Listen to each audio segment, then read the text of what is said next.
Bom dia, Bahia. Bom dia, Salvador. E hoje o programa O Axé Uma Não Para, aqui na TV Band, vem trazendo para você muitas novidades. Hoje o nosso programa vamos ter o quadro com a doutora, uma advogada maravilhosa, doutora Tâmara, respondendo e enaltecendo o nosso programa com grandes novidades sobre a advocacia, as leis que nos garante. Também vamos ter hoje no nosso programa Carla, uma mulher maravilhosa do Rio Grande do Sul, empoderada e também da Bahia. E ela, como ativista, vai vindo trazendo muitas novidades para nós no nosso programa hoje. E também acompanhe o Exu e o Chapéu, uma lenda que você não pode perder.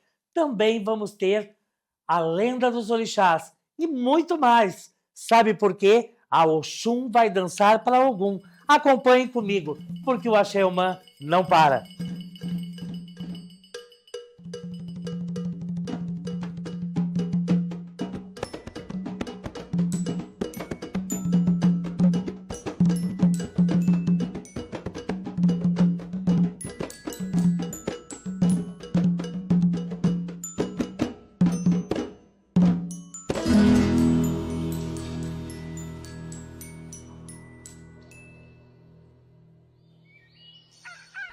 Um dia, dois camponeses que eram muito amigos começaram a trabalhar bem cedo em suas roças. Mas naquele dia, os dois homens haviam esquecido de louvar Exu. Exu, o orixá da comunicação, que sempre tinha colaborado com os dois, ficou furioso.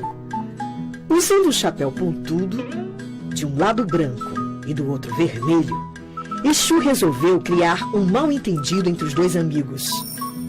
Ele caminhou na divisa das duas roças e, quando passou entre os dois amigos, cumprimentou com um aceno.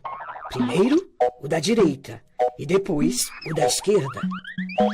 Os camponeses entreolharam-se desconfiados. Quem era o estranho de chapéu branco? Perguntou um. Quem é o desconhecido de chapéu vermelho? Questionou o outro. O chapéu era branco. Branco! Frisou um.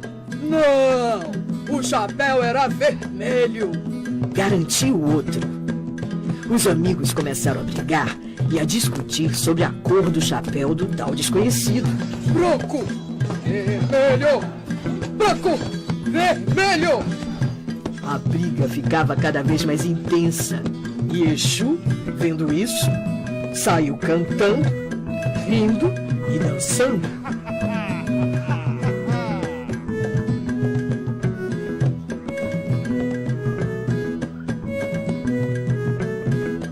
Você acabou de assistir o Exu e o Chapéu. Agora você vai assistir a dança de Oxum para Ogum. Acompanhe comigo.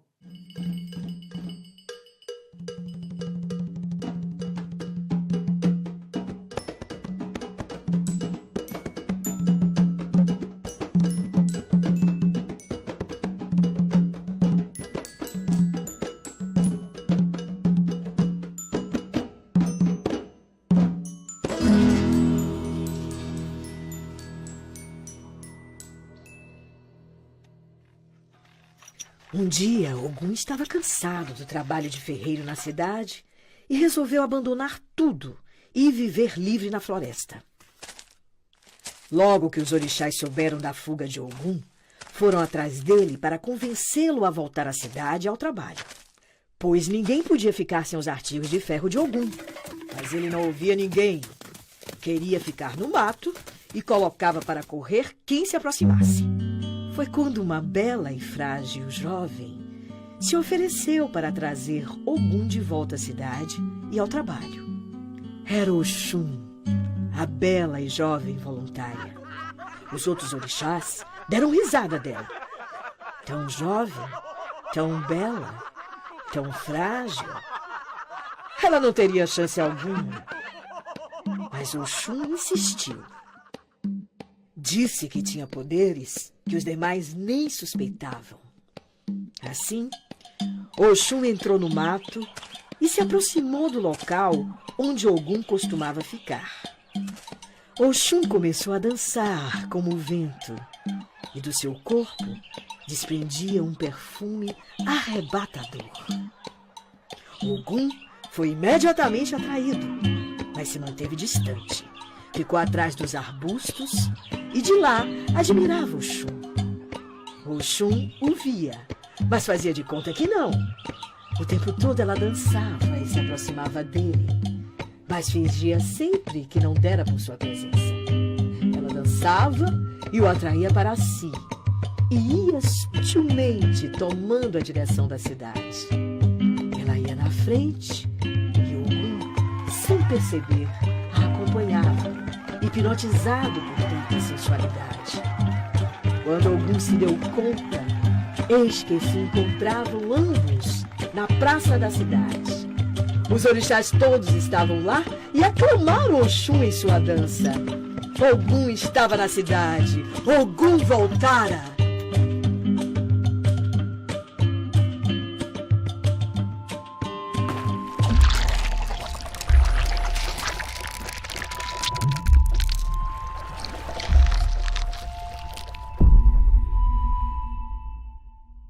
E o programa E o Axé Uma Não Para foi ao encontro da doutora Tâmara, trazendo novidades aqui no nosso programa, nos ensinando e falando sobre direito. E você acompanhe comigo.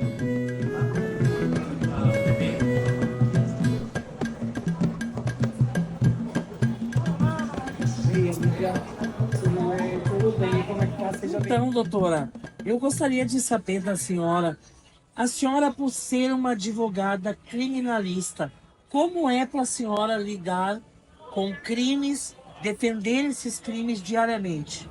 Valdeci, eu sempre acreditei que todo mundo merece, todo mundo tem, na verdade, né, o direito à ampla defesa. É o que nossa Constituição assegura a todos os cidadãos e o direito estrangeiro também assegura. Então, eu nunca tive muita preocupação em excluir determinados tipos de crime. Procuro trabalhar de forma ética, que essa minha defesa, ela não conflite com os meus pensamentos. Falo muito Eu procuro sempre que o exercício da minha advocacia não entre em conflito com os meus pensamentos, minhas noções éticas, né? Meus conceitos éticos. Então, há determinados tipos de crime que eu, hoje em dia, opto por não advogar. Mas já defendi réu no plenário do júri, já tive esse desafio, que é um desafio como é hoje aqui estar com você. O Iaxé Uma Não Para, é um grande desafio também. Procuro sempre fazer o meu melhor dentro da legalidade, respeitando o judiciário, todos os agentes, né, que fazem parte, que integram o judiciário, tanto quanto a defensoria, quanto o Ministério Público, quanto os delegados, quanto os outros magistrados e desembargadores. Então, sempre pensei, desde 12 anos, sempre sonhei em fazer direito, não imagino fazendo outra coisa. Aposto que eu sei, imagino agora, na TV, Sim. mas sempre levado, sempre tentando aproximar o público no mundo jurídico. Então, hoje o programa E o Axé Uma Não Para, aqui na TV Band, está com a doutora Tâmara. E ela, com certeza, hoje ela vai responder cada dúvida, cada segmento vai dar uma orientaçãozinha para nós, porque o nosso programa, ele é um programa multicultural. Ele está aqui para me ajudar, te ajudar e nos ajudar, porque o Axé Uma não para. Eu quero falar com você que está necessitando de um jogo de búzios, uma orientação espiritual, um aconselhamento para você conseguir ter uma direção melhor no seu caminho, na sua vida. Vamos, que o Axé Uma não para. E o programa E o Axé Uma Não Para, aqui na TV Band, traz informação para você. E hoje, eu, Pai Valdeci de Oxum, convidei a doutora Tâmara para que ela possa esclarecer para nós uma lei muito importante para nós da religião de tradição de matriz africana. E hoje a doutora vai falar um pouquinho da lei 9.475. Doutora, para os nossos telespectadores, a senhora pode explicar um pouquinho para eles sobre essa lei que nos protege?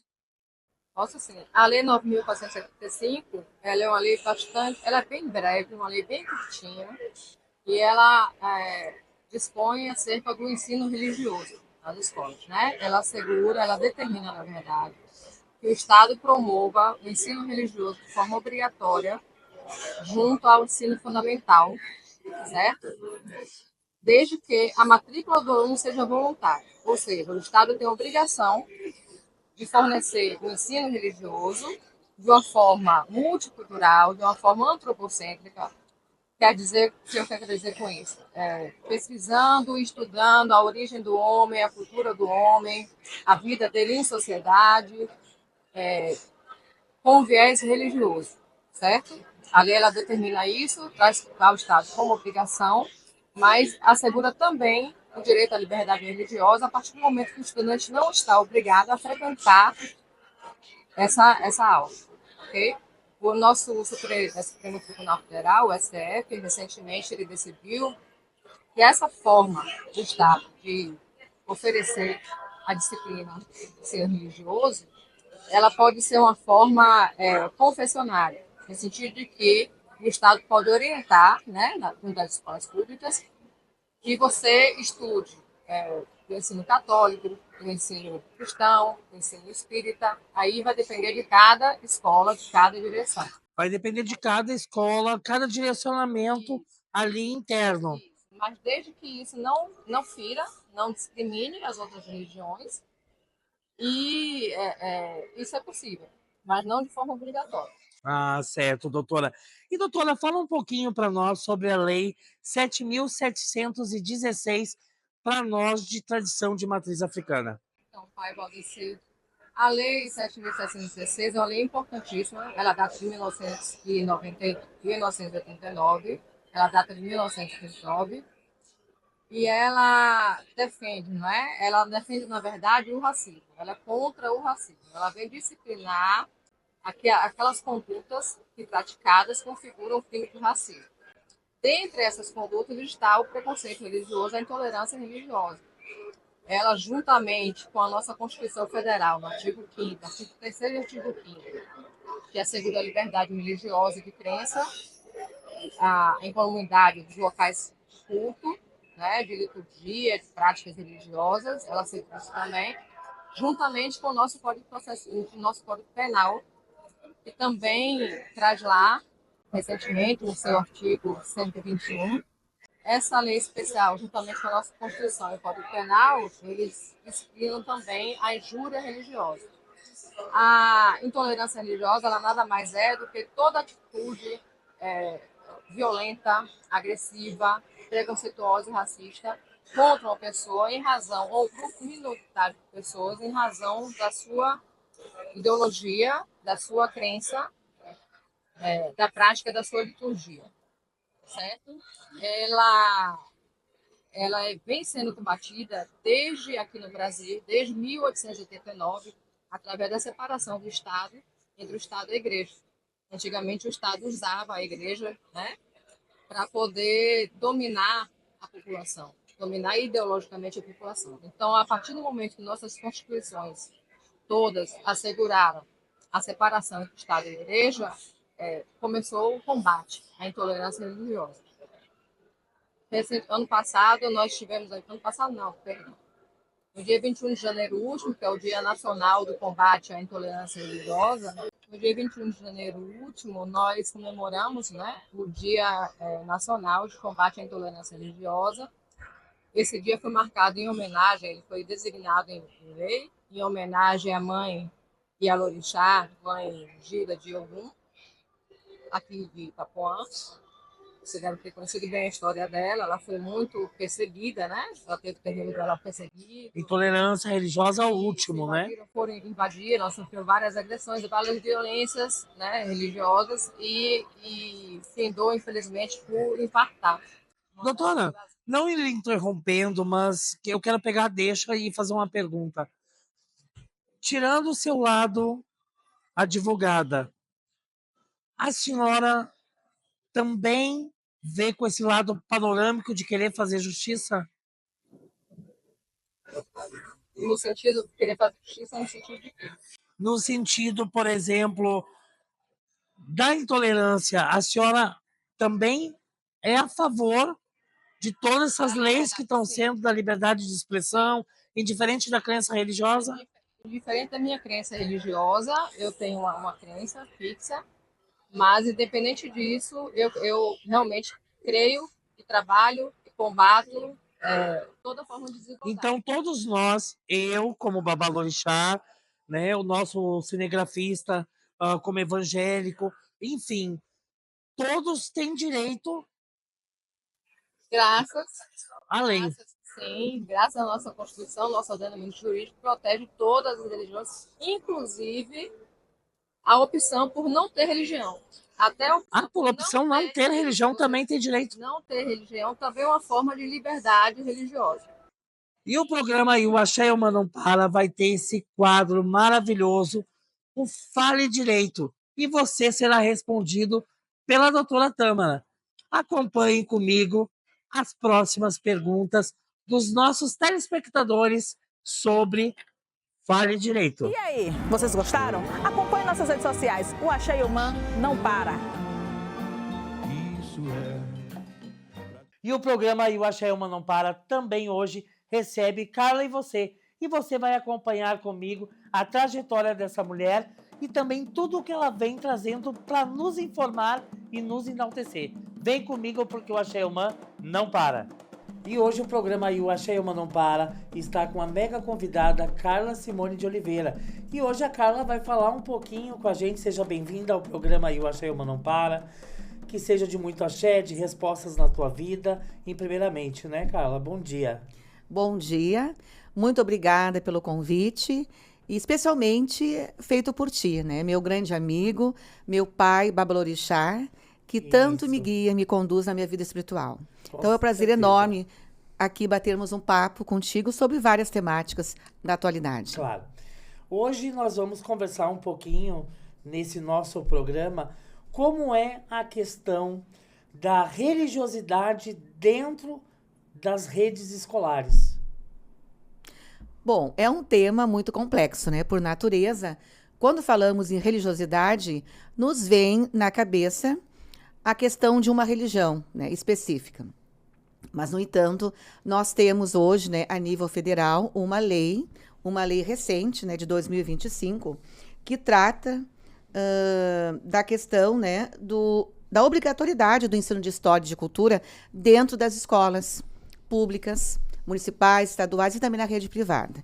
Então, nós temos que conciliar a questão da espiritualidade com a religiosidade dos nossos alunos e levando para o enfoque de cultura religiosa. Porque falar em religião restringe muito, né, essa questão aí da espiritualidade. Claro. Então, as escolas têm que ter um currículo muito amplo, um currículo que permita essa pluralidade, né, em termos de pensamento, de ideias e também de conexões com a sua espiritualidade. A Carla, como diretora, né, e já indo rumo à questão de aposentadoria, descanso, aproveitar um pouco. Sim. Eu queria entender, Carla, como funciona essa questão dentro das escolas de várias religiões, né? Por exemplo, espiritismo, candomblessista, umbandista, quimbandeiro, catolicismo.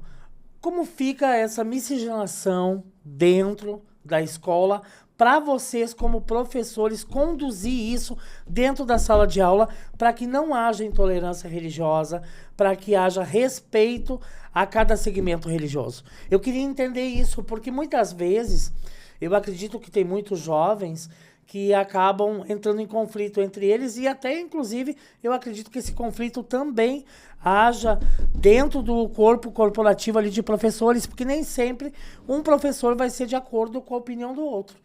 Então, eu queria que tu fizesse um release para mim, como funciona isso, porque você vive educação e respira educação. E eu precisava ter um respaldo maior sobre toda essa situação. Sim. Como a minha formação é em pedagogia, e eu já fui professora de séries iniciais, ensino fundamental, médio, educação de jovens e adultos, supervisora, orientadora e atualmente, né, gestora de escola pública, já me aposentando em breve. O que eu posso lhe dizer? Tem que ter, em primeiro lugar, o respeito, né, a essa pluralidade em termos de espiritualidade, né, digamos assim. Não vou falar de religião. Da maneira como o aluno expressa a sua espiritualidade. O primeiro passo é a escola, a comunidade escolar, os segmentos, pais, alunos, professores, funcionários, sentarem no início de cada ano letivo e prepararem o seu plano político-pedagógico da escola. Ou seja, ali os gestores, os professores vão conhecer a realidade dos seus alunos, que vai desde a questão das suas crenças religiosas, da questão social, cultural desses alunos, enfim, uma orientação, uma avaliação da realidade sociocultural e também religiosa desses alunos, para que depois os professores possam, em sala de aula, trabalhar conteúdos universais dentro de uma visão de cultura religiosa, não levando para uma religião. Porque se a escola levar para uma religião A em detrimento de outra, a escola deixa de ser plural, laica e gratuita, né? A escola tem que ser laica. A Constituição de 88 prevê isso nos seus artigos. A educação tem que ser gratuita, laica e de pluralidade para todos. Então, nós não podemos restringir o espaço da escola pública para uma religião apenas, né? E, com certeza, nós, professores, temos que ter essa sensibilidade para isso. Trabalhar conteúdos em sala de aula que permitam o aluno se identificar com a sua cultura local, com a sua forma de viver a vida, com as suas referências de vida. Isso tanto na questão cultural, religiosa e também de orientação sexual, né? Claro. Então, a Carla, como educadora, ela tem que fazer todo esse assessoramento pela linha de fora, conseguir entrar dentro do universo escolar. Isso, para conseguir manter um equilíbrio de todos. Exatamente. Um planejamento que vise esse equilíbrio de todos, que vise contemplar essas diferenças que existem dentro do âmbito escolar. Não é fácil, tem que haver muito diálogo, muitas reuniões entre professores, alunos e pais, e para isso os governos também, fica aqui, né, uma visão minha, uma crítica construtiva. Os governos têm que investir mais na capacitação de professores, que vai desde o incentivo lá à universidade, a uma formação com qualidade, com apoio financeiro, inclusive, e também proporcionar dentro das escolas horas letivas que os pares possam se reunir e poder, então, fazer um planejamento participativo de acordo com a realidade de cada escola. Certo. Uma pergunta muito clássica e, ao mesmo tempo, sucinta. Sim. Religiosidade dentro da escola, existe fazer sem preconceitos? Olha, é uma pergunta bem objetiva. E eu vou responder com objetividade. Nós estamos trabalhando nas escolas, professores, ou deveríamos estar trabalhando, a intolerância religiosa. Mas nós sabemos que isso é um tabu, né? É um preconceito que está intrínseco dentro da gente, dentro da nossa formação lá desde criança. Então, tudo aquilo que nós estamos trazendo da nossa infância, nós inconscientemente reproduzimos na escola, porque nós somos seres humanos, professores são seres humanos. Então, muitas vezes, o preconceito existe dentro de nós. Então, o que tem que haver? Uma capacidade no professor de ter uma sensibilidade para não fazer esse pré-julgamento, aceitar aquela expressão daquele aluno da sua fé e traduzir isso em termos de aula, de conteúdos, de debates, né? Eu enfrentei há pouco tempo, posso dar um exemplo aqui, claro, se me permites? Na minha escola, vou falar do meu meio, onde eu estou, né? Estava até então, de uma escola de rede pública, uma escola de ensino médio também, 1.000 e poucos alunos, 3 turnos, manhã, tarde e noite, e eu vice-diretora da noite.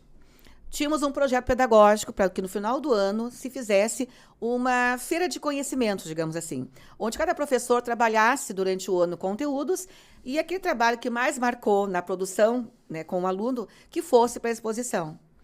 E eu aconselhei os meus colegas, nós precisamos ter algo diferencial, porque existe essa lei, né, a Lei 10.639 de 2003, que torna, então, obrigatório o estudo da história e a cultura afro-brasileira. Então, nós temos que ter algo nesse sentido, né? Um projeto, um trabalho, uma dança, uma música, enfim, um teatro. E, para minha surpresa, não houve nenhum interessado neste tema, nenhum professor trouxe essa temática. Eu, como vice-diretora, e sou assim uma pessoa que você me conhece um pouquinho, né? Sim. Eu respeito muito essa cultura, né, afro-brasileira. Claro. É a minha orientação religiosa também no momento. Sim. Procurei ler, estou conhecendo, estou aprendendo muito, Sim. porque eu também tinha uma cultura muito pelo catolicismo, né? Sim. Então eu comecei a estudar e ver com os meus alunos, não com os colegas, uma possibilidade deles, entre eles, abordarem essa temática na forma de uma dança, uma expressão artística na forma de dança. Levei o tema, convidei os alunos e numa sala de aula me causou uma surpresa. Nenhum colega sabia que naquela sala de aula, de 30 alunos, 15 alunos eram umbandista ou Para espíritas. você ver, né? 15 alunos dentro A da falta matriz. do conhecimento, né? Exatamente. Leva à ignorância. Exatamente, leva à ignorância. Então, isso foi o que aconteceu. Me chamou muito a minha atenção, isso me chocou muito, porque o preconceito ainda existe, com certeza, né? Claro. E aí os colegas ainda estavam apostando que essa dança não iria sair, que eles não tinham capacidade de traduzir a sua expressão numa dança, até porque eram alunos indisciplinados, né? Que Claro. deram um nomezinho para fazer a dança. E eu coloquei, vamos apostar neles, até então. E eles foram lá e arrasaram. Se organizaram, arrasaram, escolheram a música. Você deve conhecer com o pai, né, de Oxum, Sim. a dança, a saudação aos orixás. Que daí sauda todos os orixás Todos ali. os orixás. E é realmente uma música linda, né? Uma música que realmente traz uma Expressa, energia, exatamente. expressa a religiosidade e fala de todos os orixás. Deles, a religiosidade Né? deles. Então, foi fácil, não foi difícil. Eu só conduzi o trabalho para ver a questão do vestuário, né? Da dinâmica, do que precisavam para poder ter aquela dança ali bonita, né? E foi muito comentada na comunidade escolar, com certeza. E demos o primeiro passo para tentar romper com essa intolerância religiosa. Claro. E o programa Eu Achei Uma Não Para quer te agradecer pela tua presença hoje nesse programa e que seja um programa de muitos e com certeza muitos encontros vamos ter. Eu como Babalorixá, você como filha também, como colega de trabalho. Sim. E vamos que o Achei Uma Não Para. Até Axé. o próximo programa, pessoal. Um grande beijo e axé.